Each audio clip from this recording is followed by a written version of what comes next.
Subramaniya sir, நிகழ்ச்சி நான் உங்ககிட்டேருந்தே தொடங்குறேன். OPS பார்வை எந்த பக்கம் அப்படின்றதுக்கு பலமுறை நான் வந்து தமிழக பாஜக தலைவர் நயினார் நாகேந்திரனை தொடர்பு கொண்டேன். ஆனால் அவர் ஃபோனை எடுக்கல அப்படின்றாரு.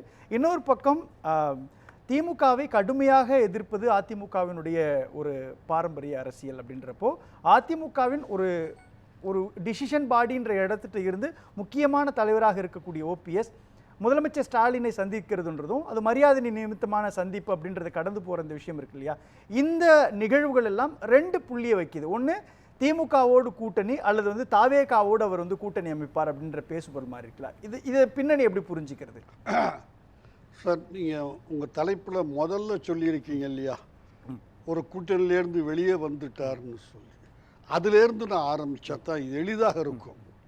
நேற்று தமிழ்மணி யார் என்று உங்களுக்கு சொன்னால்தான் நாளை தமிழ்மணி யாராக இருக்கக்கூடும் என்று உங்களால் கணிக்க இயலும். செல்வி ஜெயலலிதா இவரை ஒரு இன்ட்ரீம் வேக்கன்சி, தான் அமர முடியாத இடத்தில் அவரை அமர வைத்தார். ஒன்று, முதலமைச்சர் நாற்காலியில் இறந்து போய்விட்டார் அவர். பாஜகவுக்கும் அதிமுகவுக்கும் பெரிய உறவு எதுவும் இல்லை. வெங்கையா நாயுடுவை அனுப்பித்து அந்த அம்மையாருடைய பாடி இருக்கிறது. எந்த ஏற்பாடும் அடக்கத்துக்கு ஆரம்பமும் கூட இல்லை. ஒரு பொதுக்குழு கூட்டப்படவில்லை, எம்எல்ஏக்கள் கூட்டப்படவில்லை, செயற்குழு கூட்டப்படவில்லை, மாவட்ட செயலாளர்கள் அதிமுகவுடைய. வெங்கையா நாயுடு யார் இவரை முதலமைச்சர் என்று அறிவிக்க? இவர் மீது உள்ள பாசம், அன்பு, அல்லது இவர் அவர்களுக்கு பணி செய்வார் இருக்கலாம். அந்த எதிர்பார்ப்பு, சொன்னதையெல்லாம் கேட்டு அடங்கி நடக்கக்கூடிய, கையை எல்லாம் கட்டிக்கொள்ளுகிறார், கையை விரிக்கவே மாட்டார் இவர், வாயை திறக்கவே மாட்டார் இவர், நாம் காலால் இட்ட வேலையை தமிழ் பழமொழி தலையாய் செய்வார் என்று நினைத்திருக்கலாம். அதுவும் நடக்கவில்லை. அவர் முதலமைச்சராக்கப்பட்டார். ஆனால் ஏதோ ஒரு பின்னணியில் இவரை திருமதி சசிகலா எழுந்திரு என்று தான் அமர, இபிஎஸ்ஐ அமர வைக்க அல்ல, கேட்பவர்களுக்கு அது புரிய வேண்டும். தான் அமர வேண்டும் என்று இவரை எழுந்திருக்க சொன்னால் இவருக்கு வேறு வழி இல்லை. ஏனென்றால் இவருக்கு எம்எல்ஏ ஆதரவு இல்லை, யார் ஆதரவும் இல்லை. வந்தவர் தான் பிஜேபியினுடைய கருணையினால் வந்தவர். எழுந்து நின்றார். அவரை வித்யாதர ராவ் என்கிற ஒரு இன்சார்ஜ் கவர்னர், அவருக்கு செய்தி வந்து விட்டது உச்சநீதிமன்றத்திலிருந்து, இவரை தண்டிக்கப்பட போகிறார், ஆர்டர் டைப் ஆகிடுச்சு, கரெக்ஷன் பண்ணணும். எனக்கு பர்சனலாக அது தெரியும். எனவே ஒரு மாட்டேன்ட்டார். இவங்க போய் கேட்டாங்க, என்ன மாட்டேன்ட்டார். சென்னை பல்கலைக்கழகத்தில் ஏற்பாடுலாம் நடந்துகிட்டு இருந்துச்சு. ஆமாம் ஆமாம், அவரை மாட்டேன்னு சொல்லிட்டு பக்கம் எட்டியே பார்க்கல திருப்பி. எக்ஸாக்ட் இன்சார்ஜ் கவர்னர் தான். கரெக்டாக சார்? ஆமாம், உண்மை. பிறகு அது நடந்து முடிந்த பிறகு இவர் எழுப்பப்பட்டது இபிஎஸ்ஆல் அல்ல. நீங்கள் மக்கள் புரிந்து கொள்ள வேண்டும். இவரை எழுந்திரு, நான் அமர வேண்டும் என்று வெளியேற்றியது திருமதி சசிகலா. அவர் அமர முடியவில்லை. அப்படிப்பட்ட ஒரு சூழ்நிலையிலே எம்எல்ஏ கடையெல்லாம் கூட்டி இபிஎஸ்ஐ கொண்டு வந்தார்கள். தர்மயுத்தம் ஒன்று என்று ஆரம்பித்து இவர் கட்சியை விட்டே வெளியே போய், அதற்கு மேல் கதை வேண்டாம், கட்சியை விட்டு வெளியே போய் தர்மயுத்தம் நடத்தினார். சமாதியில் போய் அமர்ந்து கொண்டார். அப்போது திருப்ப முதலமைச்சர், துணை முதலமைச்சராக வருகிறார் இபிஎஸ் முதலமைச்சர். அவரை கேட்கிறார்கள், என்ன காரணமாக தர்ம யுத்தம் நடத்திய நீங்கள், ஜெயலலிதாவின் சாவில் மர்மம் இருக்கிறது என்று சொன்ன நீங்கள் துணை முதலமைச்சர் பதவியை எப்படி ஏற்றுக்கொண்டீர்கள்? மோடி சொன்னார், ஏற்றுக்கொண்டேன். எல்லோருக்கும் தெரியும், ரகசியம் ஒன்றும் இல்லை இதில். மோடி இவரை ஏற்றுக்கொள்ள சொன்னார். இவருக்காக இபிஎஸ்ஸிடம் கொடுக்க சொல்லி பரிந்துரை செய்தார். இபிஎஸ்ஸுக்கும் வேறு வழி இல்லை, ஒரு மத்திய அரசை பகைத்துக் கொள்ளுகிற வாய்ப்பு அன்றைக்கு இல்லை, கொடுத்தார். அது இருந்தார். அங்கு இருந்து பிறகு ஏதோ ஒரு சூழ்நிலையிலே வெளியே போக வேண்டிய அவசியம் ஏற்பட்டது. வெளியேற்றப்பட்டார். 9 மணிக்கு இவர் நான் அதிமுக ஆஃபீஸ்க்கு 11th ஜூலை 23 போகப் போகிறேன் என்று சொல்லிவிட்டு இவர் போகிறார். இபிஎஸ் ஸ்ரீவாரி கல்யாண மண்டபத்துக்கு அவருடைய பொதுக்குழு கூட்டப்பட்டிருக்கிறது, அங்கே போய்விட்டார். அதுவரை இவரை போலீஸ் தடுக்கவில்லை. திமுக அரசு தான் அன்றைக்கும் ஆட்சியில் இருந்தது, அவர்கள் தடுக்கவில்லை.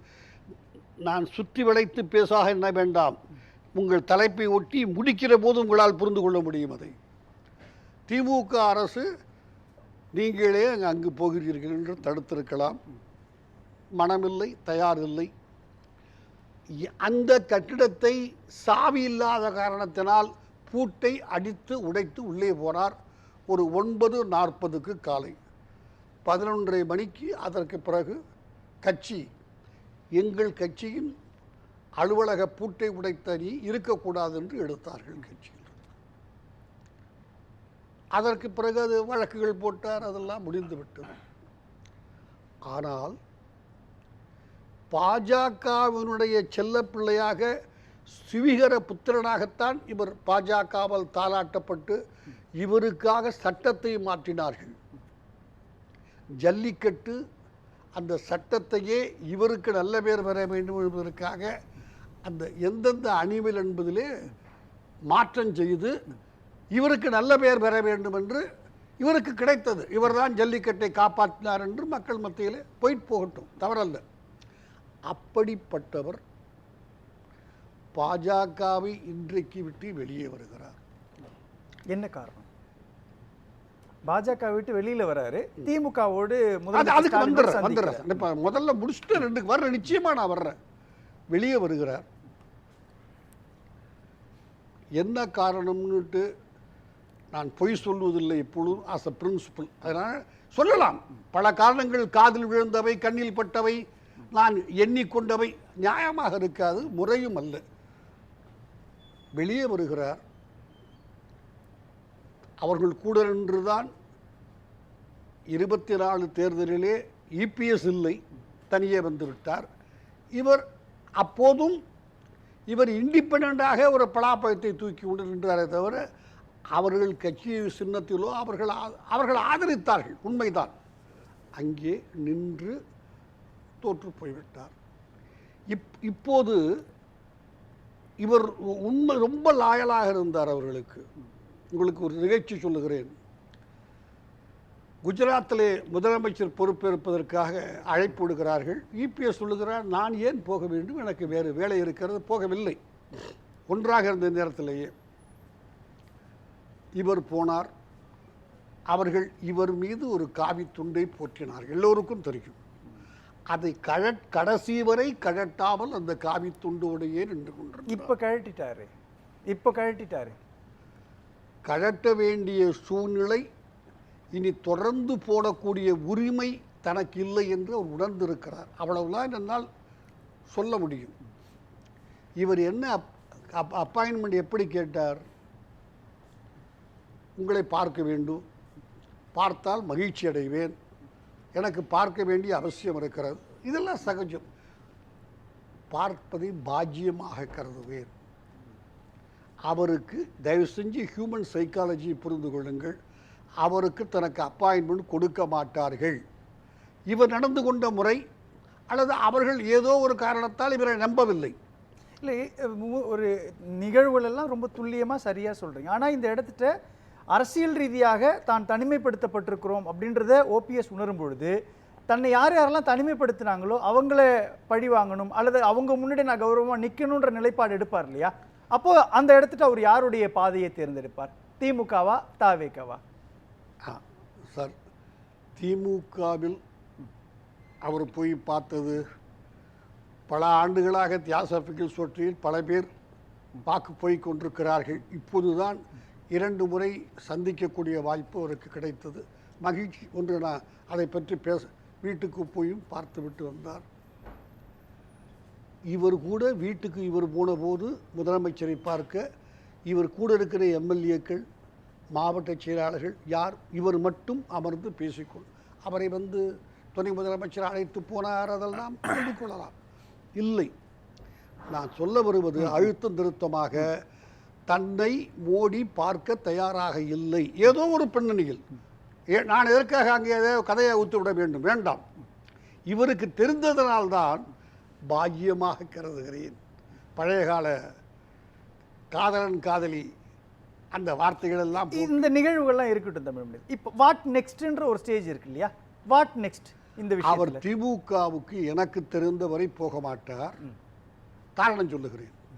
இப்போது அப்படி போவதாக இருந்தால் எப்படி ரியாக்ஷன் இருக்கும் தனக்கு கூட இருக்கிறவர்கள், பொதுமக்கள் என்பதை சோதித்து பார்ப்பதற்காகத்தான் அவரே திமுகவுக்கு போகக்கூடிய வாய்ப்பு இருக்கிறது. ஒரு முறை உடல்நலம் விசாரித்தேன், ஒரு முறை இவருடைய சகோதரர் இறந்தது, 2 முறை வாக்கிங்கில். எல்லாமே அவர் ஒரு அரசியல்வாதி என்பதனால் இது செய்தால் என்னென்ன எதிர்விளைவுகள் நமக்கு ஏற்படும், மக்கள் அதை எப்படி பார்க்கிறார்கள், எப்படி எடுத்துக்கொள்வார்கள் என்று அவர் தெரிந்து கொள்ள அவர் செய்தது தானே இந்த முயற்சி என்று நான் கருதுகிறேன். மீடியா ட்ரையல் பண்றாரு. மீடியா ட்ரையல் பண்றாரா? எல்லா அரசியல்வாதியும் சகஜம் தானே, ஒன்றும் தப்பு இல்லையே அதில். அதை பண்ணினார். அங்கே போக மாட்டார். ஏன் போக மாட்டார் சார்? இவருக்கு எந்த பகுதியில் செல்வாக்கு இருக்கிறதோ அது எம்ஜிஆர் வளர்த்த செல்வாக்கு அதிமுகவுக்கு. அவருடைய முதல் வெற்றி தேர்தல் பார்த்தது என்பதே மாயத்தேவரை திண்டுக்கல்லில் தான். இவருடைய பகுதியும் அந்த பகுதியும் கிட்டத்தட்ட அன்றைக்கு ஒரே மாவட்டம், இன்றைக்கு வேறு வேறு மாவட்டம், அவ்வளவுதான். அங்கு இவர் திமுகவுக்கு போய் அங்கு பிரச்சாரம் செய்தால் அங்கு இருக்கிற லோக்கல் அதிமுக முழுவதுமாக இவரை துரோகி என்று கூப்பிட்டு விட்டு இபிஎஸ் பக்கத்துக்கு வந்து விடுவார்கள். இது ஒரு கணக்குத்தான். தவறாக போய்விட்டு போகணும். எனவே அதை அவர் செய்ய மாட்டார். அங்கு ஒவ்வொரு வீட்டுக்காரனும் திமுக அதிமுக கொள்கையோடு அந்தந்த தெருவிலே பிரச்சனைகள் இருக்கும். எனவே அவர் போக மாட்டார். பேசலாம். தாவேகாவுக்கு போகக்கூடிய வாய்ப்பு இருக்கிறது. தாவேகா இவரை எப்படி நடத்துவார்கள் என்பதோ, இவருக்கு என்ன பதவி கொடுப்பார்கள் என்பதோ சற்று காத்திருந்து பார்க்க வேண்டும். பேசலாம்.